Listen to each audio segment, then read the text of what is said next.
அந்தாதி இல்லா இறைவனுக்கு அந்தாதி என்றுரைத்தும் நந்தா வகுப்பு அலங்காரம் அவர்க்கே நனி புனைந்தும் முந்து ஆதரவில் அவன் புகழ் பூதியும் முற்றும் சொன்ன எந்தாய் அருணகிரிநாதா என்னை நீ என்றருளே.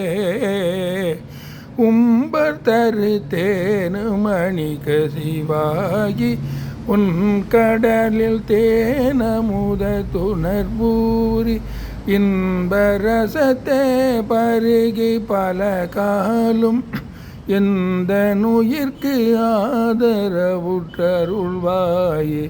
தம்பிதனக்காகவனத்தனைவோனே தந்தை வலத்தால் அருள்கை கனியோனே அன்பர்தம காண நிலை பொருளோனே ஐந்து கரத்து ஆனை முக பெருமாளே இன்பரசத்தே பருகி பல காலும் எந்த நுயிர்க்கு ஆதரவுற்றருள்வாய்.